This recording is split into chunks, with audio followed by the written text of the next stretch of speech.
We get to this point where we feel like, well, if this is not going to happen, if what God promised to me is not going to take place, then I'm going to take matters into my own hands. I'm going to make things happen for myself. And it's hard because in the one hand I'm trying to hear and understand Sarai's pain. But on the other hand, I can also understand that perhaps they jumped the gun. And perhaps they did something that they weren't supposed to do. And then in verse 4 and 5, so Abram had sexual relations with Hagar. She became pregnant. But when Hagar knew she was pregnant, she began to treat her mistress Sarai with contempt. Then Sarai said to Abram, "This is all your fault. I have put my servant into your arms, and now that she's pregnant, she treats me with contempt. The Lord will show who's wrong, you or me." You see, Sarai, in a moment of inadequacy, in a moment of insecurity, she's so overwhelmed by her emotions that she starts looking at Hagar with contempt. Because here's this woman who's easily falls pregnant, but I'm not able to.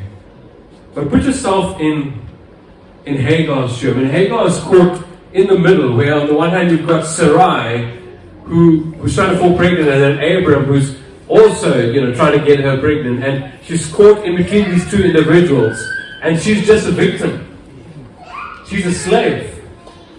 She's a victim. She's manipulated. She's coerced, and she's a slave, and she just has to give in. She just has to let go. She has no voice in this. She's not able to say no. She's a slave, and so she just has to say yes. So for those of you who had pulse, you know that when our son Judah was born, he was in the ICU for about 5 days. And I think as parents, it's hard to see that the child you've just given birth to is struggling with something. And he had a lung infection. And so to see a newborn baby who has tubes sticking out of him, breathing with the help of oxygen and all of this stuff. I mean, it was heartbreaking. But I think what was even worse, I think probably especially for Curtis, was to leave the hospital without the child you just gave birth to. I cannot explain what that feeling is like if you've not had to experience it yourself. To give birth to a child and not take that child home with you. Friends, look at me for a moment. Can you imagine what Hagar is going through when she has to carry a child for 9 months and give birth to this child and not have the opportunity to raise this child? To just give this child away to another family. Yes, she can see this child whenever she wants, but she will not be this child's mother. It will be Sarai. So it isn't just Sarai who's struggling with pain or shame. It's Hagar who's struggling with this impending thought that she will not be able to look after and be the mother of the child that she's giving birth to. You have two women who are struggling with emotional and mental trauma. The one woman, Sarai, who is struggling with shame because she cannot bear a child, feeling guilty perhaps. And then you have Hagar, who feels manipulated, who feels like a victim, who feels coerced. Friends, this is the story of most of us.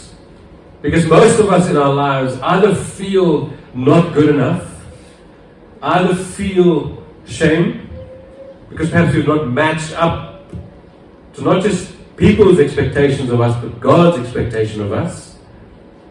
Or we're like Hagar, who feels that people have manipulated us, people have put us into places that we don't want to be, people maybe have coerced us to being what we shouldn't or don't want to be.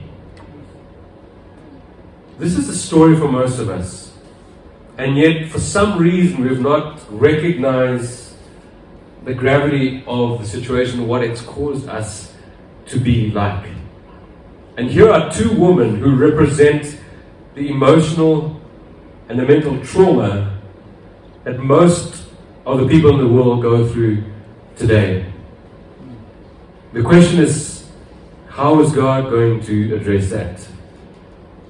The question is, how is God going to meet them and us in the midst of this pain? Verse 6, Abram replied, this is right, look, she's your servant, so deal with her as you fit. And so I treated Hagar so harshly that she finally ran away. Friends, look at what's going on here. Sarai is crying out for a safe space, for a husband who understands, a husband who's compassionate, a husband who will walk with her through this journey. What does Abram do? He passes on the buck. What does he say? She's your servant. You deal with her. So what goes on in Sarai's heart? Because she's under already so much pain that she treats Hagar harshly. In fact, in the original language, it literally means she humiliates her. That's the extent of Sarai's brokenness. She goes to her husband who's not able to provide this safe space for her, who just passes on the buck and say, that's your problem. She's your servant. You go deal with her. And this is what happens. See, this is part of the human story. I don't know if you recognize this. Is that brokenness is passed on from one person to the next, and to the next, and to the next, until we all suffer in a world that is under a brokenness that is not arrested. And I love how God chooses to handle this. I love how God chooses to intervene. Verse 7. The angel of the Lord found Hagar beside the spring of water in the wilderness along the road to Shur. And the angel said to her, Hagar, Sarai's servant, where have you come from and where are you going? I'm running away from my mistress Sarai, she replied. The angel of the Lord said to her, return to your mistress and submit to her authority. And then he added, I will give you more descendants than you can count. See, every human being is yearning to be understood. I've even put that up on the screen. People say, and this is research, that feeling heard and feeling understood, right, is the building blocks for emotional regulation. So in other words, when you know that you are heard as a person, when you know that you are seen in the midst of your pain and your trauma, when you know that you are understood, those are the building blocks for you to be emotionally healthy. And so what we do as human beings is we run from person to person, looking to be heard, looking to be understood, and sometimes even the people closest to us cannot even understand what is going on inside of us. And we grow up becoming emotionally unhealthy. So every person is looking for that. And so when we don't get that, friends, here's how we respond. Either you suffer out loud, like Sarai did, lashing out at Hagar, treating her harshly, humiliating her. Haven't we all experienced this in our relationships, in our homes, where that pain is so deep that we just lash out at those close to us? Sometimes we say words and things that we don't really mean. So either you suffer out loud, like Sarai, or you suffer in obscurity like Hagar. She just runs away. I can't deal with being humiliated anymore because I'm already being violated of my humanity. I am being coerced and forced to do this. And on top of that, my mistress is treating me so harshly. I'm running away. I can't deal with this humiliation anymore. So either you suffer out loud or you suffer in obscurity, or you suffer like me in silence. See, this was me for a very long time. See, I went through trauma in my life from being uprooted from my hometown, my parents obeying the call of God, leaving that place of security. And then I went through a season where my mom died of cancer, and then my dad quickly remarried within 3 months. It was a horrific marriage. It was a volatile house, and it quickly ended in divorce. So I went through so much pain in the space of just a couple of years, but I had no safe space. I had no one to talk to. No one saw me, no one understood me, no one felt my pain. And so what I would end up doing, sometimes after youth on the Friday night, I was one of the youth leaders, right? And Friday nights were big, and so much planning goes into that, and then so much energy goes into it. And 10 o'clock after everything is said and done, I used to often find myself just sitting in one of the pews and just feeling so sad, feeling so lonely, feeling so depressed, just wanting someone to reach out to me. I was suffering in silence, and I've kept that inside of me for 20 years, up until I was diagnosed with major depression disorder 4 months ago. The reason why I tell you this is so many of us suffer in silence, feeling like there is no safe space for me to be seen, to be heard, to be understood. So many of us suffer like Sarai, we lash out at those close to us. So many of us suffer like Hagar, we run away, keep to ourselves because I can't trust the world. So I'd rather be by myself. And so many of us suffer like me in silence, and you just press it in until you can no longer contain it anymore, and there's an internal implosion that happens. See, this is not just Sarai and Hagar's story. This is not just my story. This is all of our story, friends. This is all of us. These two women represent what 21st century people struggle with on a daily basis. This is what we struggle with on a daily basis. And I love how God responds, because this is how our God responds to us, because He meets Hagar with grace and compassion, does He not? He meets her in the midst of her pain.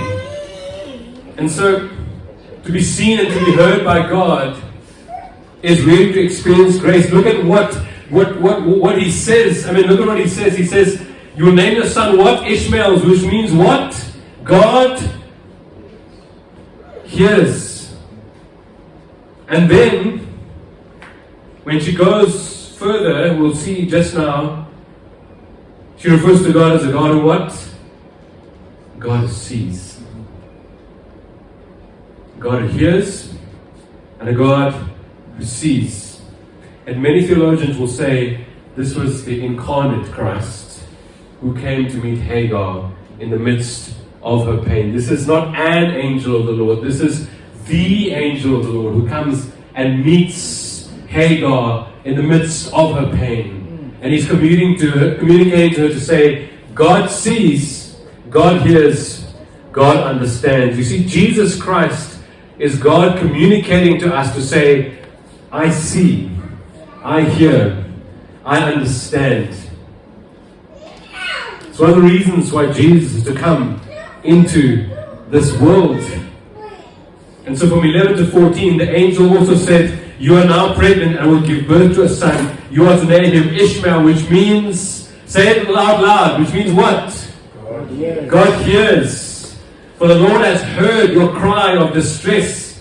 The son of yours will be a wild man, as untamed as a wild donkey. He will raise his fist against everyone, and everyone will be against him. Yes, he will live in open hostility against all his relatives. I don't want to dive into that right now. Not a great forecast for your son, right? Verse 13, thereafter Hagar used another name to refer to the Lord who had spoken to her. She said, "What? You are the what? God who? God who sees me." She also said, "Have I truly seen the one who sees me?" So that well was named Beer Lahai, which means well of the living one who sees me. It can still be found between Kadesh and Beret. She refers to God as the one who hears me, the one who sees me. Mike, put up the next slide. To be seen, heard, and understood in the midst of our pain is one of the enduring cries of the human heart. To be seen and heard and understood in the midst of our pain is one of the enduring cries of the human heart. But Pulse Church specifically, and to our guests, here is where it gets real. Here's where it gets real, people. Johns Hopkins University in the US, they did a study, and they wanted to see if there was one potential cause to all of the issues that we struggle with, right? And here are these issues.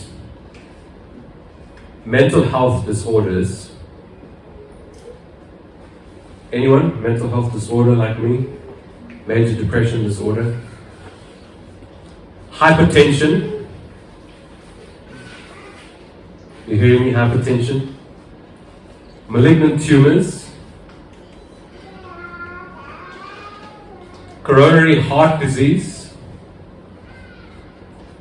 And here's the worst one, suicide. They did a study with 1,377 students over a period of 30 years.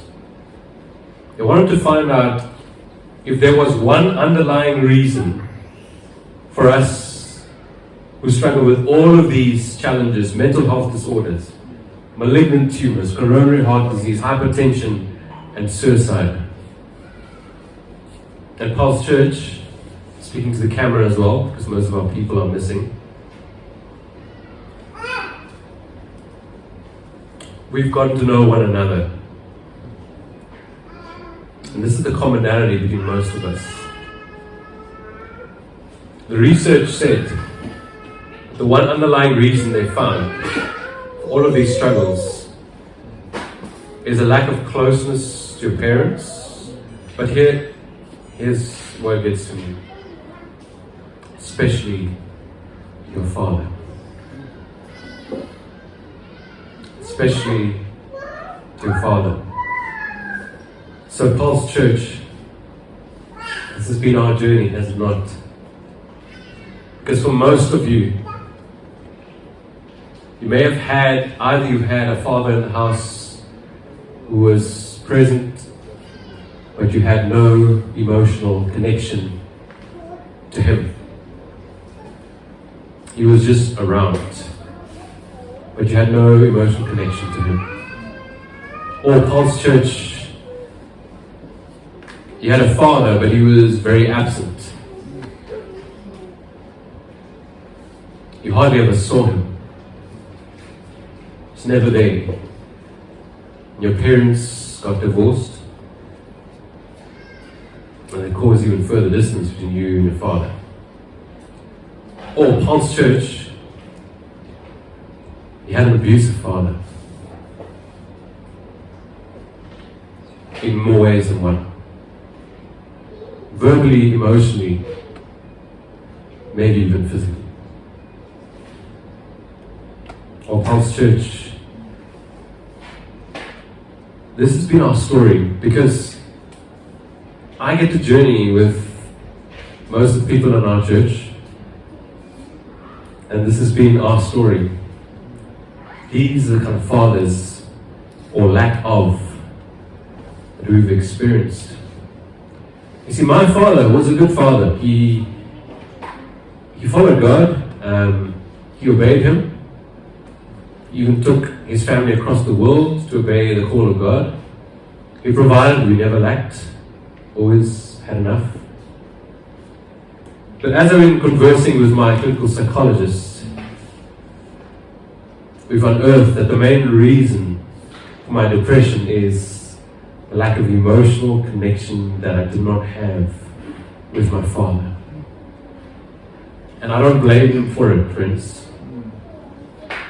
I don't blame him for it. He was a man who did his best with what he knew. And he had his own brokenness. So I still honor his memory today.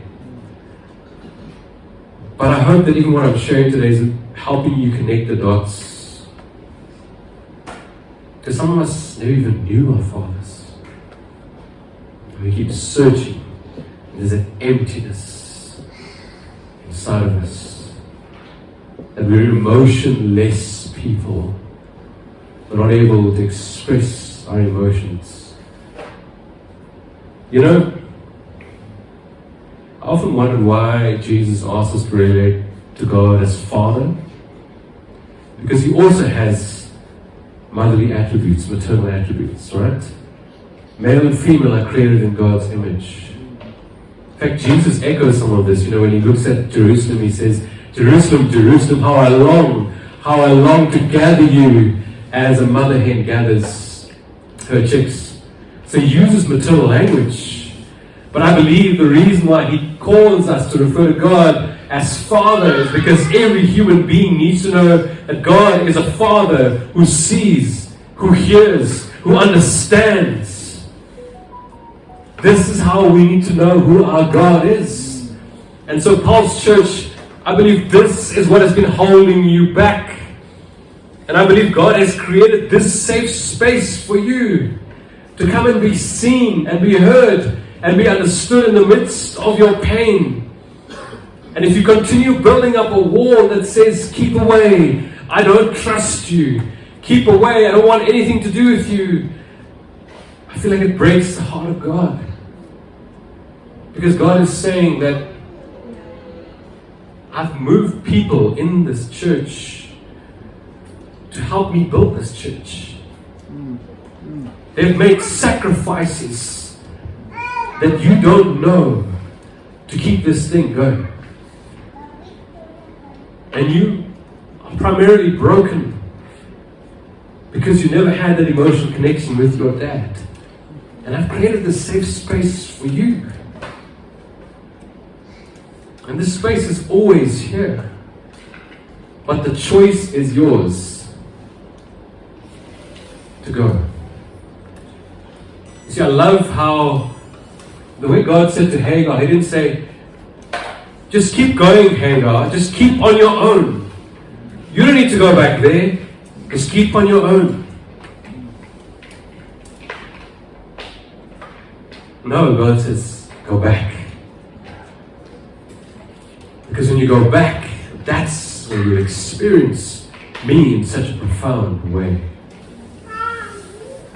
So what I'm asking those who have run away, I'm asking, come back. I'm asking, you need to find the Father heart of God where?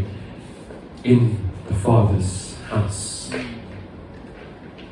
No matter how you have been let down by your earthly father, that God wants to say to you, this is at the heart of your brokenness. And as you engage on this journey, this will be at the heart of your restoration as well, because God, as your Heavenly Father, wants to embrace you. This is why, you see, it's so difficult, because when there's no physical being in front of you to see you and to hear you, to understand you, it's hard, right? So this is the genius of God. He says, I'm going to give you what? My family. So that you'll know that the Father hears, that you'll know that the Father understands, you'll know that the Father sees. I'm going to give you my family, the safe space that you need. Because no one in my family is perfect, God is saying. Because they're also learning what it means to come to know the Father heart of God.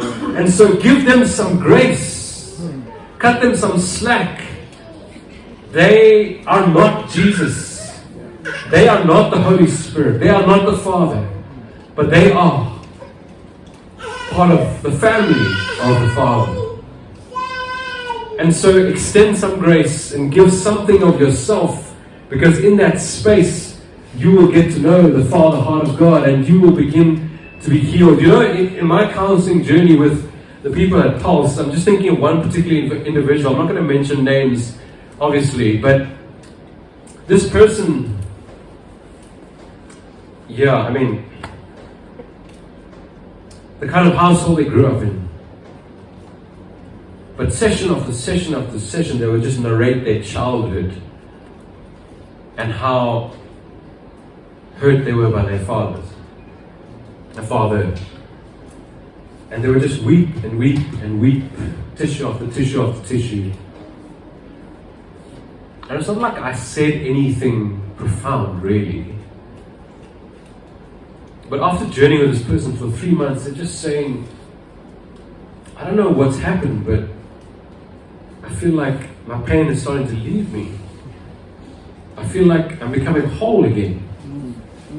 I feel like, I don't know what happened, but I'm doing much better.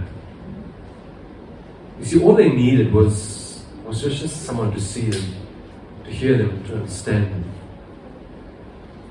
This is what the church should be like in the 21st century world, where 80% of our illnesses are mental health disorders. In order for the church to be relevant to our culture today, this is what our church should be, friends. This is the cry of the human heart, and I believe this is also the cry of the Father saying, come. My people are your safe space. My people are your safe space. They are my people. I gave birth to them.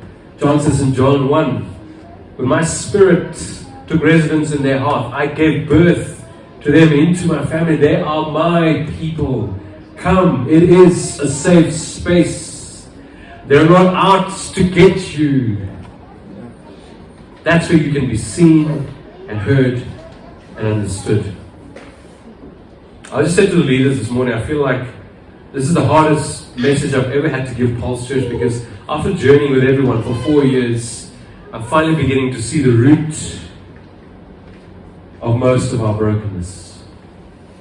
It's this very message this morning.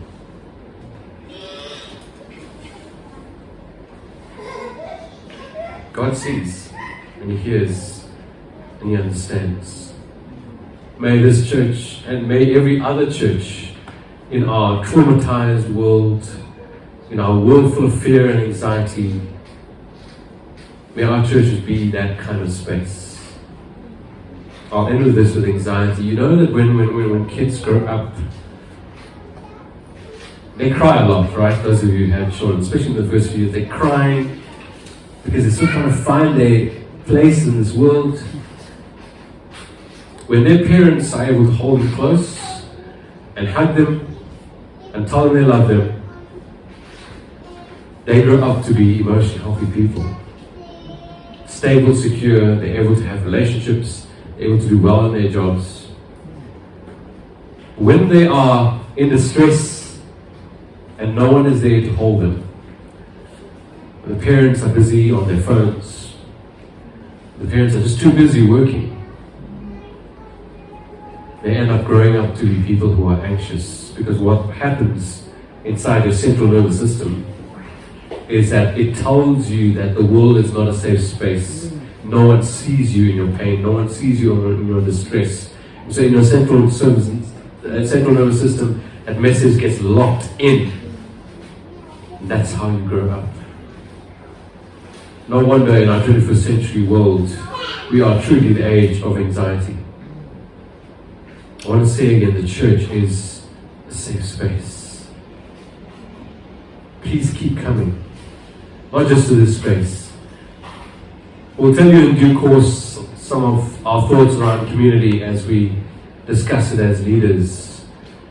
But please keep coming to whatever space God creates through this church. Because the only way that you'll begin to get healing is to keep coming to the Father heart of God. Through His people, you will be seen, you will be heard, you will be understood in the midst of your pain. And that, my friends, is what will begin to heal you and make you a whole person. Because Jesus said, I have come to give you life, and life to the full. I've come to give you a rich and satisfying life. This is the mission of our church, isn't it? To live fully alive. To live fully alive. Let me pray for us.